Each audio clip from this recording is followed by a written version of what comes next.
But first, 3 days of trade talks between China and the United States have wrapped up in Beijing. The discussions come during a 90-day truce in their trade war.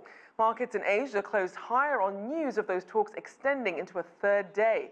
But where do things stand now? Well, for more analysis on the talks and an outlook of economic ties between China and the U.S., I'm joined by Joel Trachtman, Professor of International Law at the Fletcher School of Law and Diplomacy with Tufts University. Thank you for joining us. Thank you, Rachelle. So what is your take on the progress that we saw coming out of these meetings? Well, it's good news that the parties had 3 days of talks. Chinese Vice President Liu He joined the talks briefly, and President Trump has tweeted that the talks are going well. So there's a note of optimism, but there's a great deal to do and many open issues. It's a difficult time. So as we look at these issues, what would you say a successful outcome would look like for each side to be able to really walk away saying that they're content with the deal? Well, that's really the question. I think for the Chinese side, it's simpler. For the Chinese side, the status quo is good. And the fewer changes that are made to the Chinese economic system, the fewer requirements to purchase United States products like soybeans, the fewer new obligations, the better.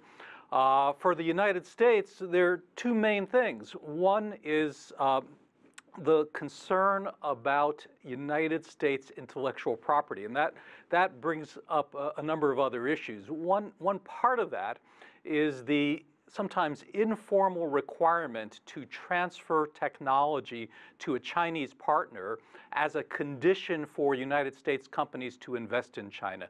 And China is moving towards stopping that, but it's difficult because those things are informal. It's hard to identify what's going on, and it's hard to complain about it.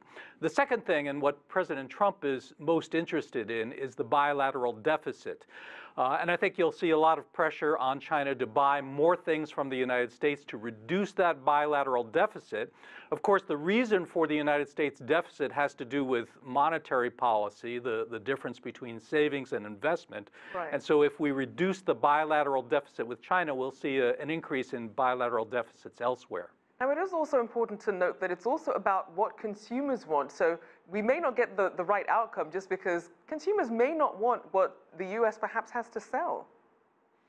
Oh, I think that's very important. And one of the things that we've already seen in the United States is concern in the United States about loss of opportunities in the Chinese market. Apple has reported that their sales are down in China. Kevin Hassett, the chair of the United States Council of Economic Advisors, has said there will be other companies, and indeed there will be, who will miss opportunities. China is having some reduced growth, possibly a future recession. The United States is looking at a future recession. And they're both highly indebted countries, so there's a great deal of fragility in both countries, and hopefully we can back away from this precipice of trade war and avoid increasing the fragility. So then what else should we be watching for between now and the March deadline for this 90-day truce? Well, I think the next step as we move up in the hierarchy in the two governments is for United States Trade Representative Robert Lighthizer perhaps to meet with Liu He or with another Chinese representative. President Trump will be in Davos for the World Economic Forum at the end of this month. It's possible that he would meet with a Chinese representative there.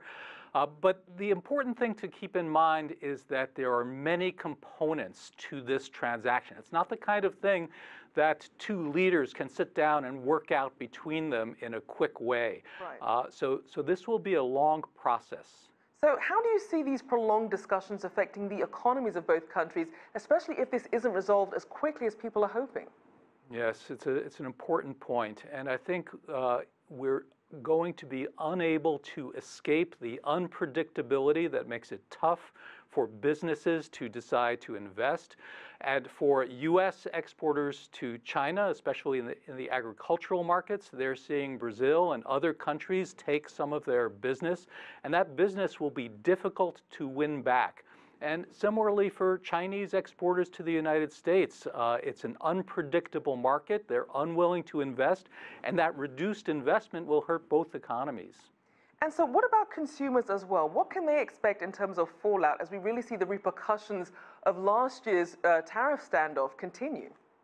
Yes, in the United States, most of the United States tariffs are on intermediate products. They're not on consumer products. So consumers haven't been hurt yet very much, at least insofar as direct increase in prices for consumer products.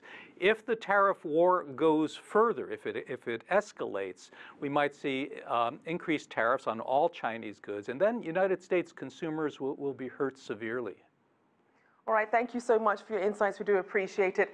Professor Joel Trachtman there from the Fletcher School of Law and Diplomacy with Tufts University.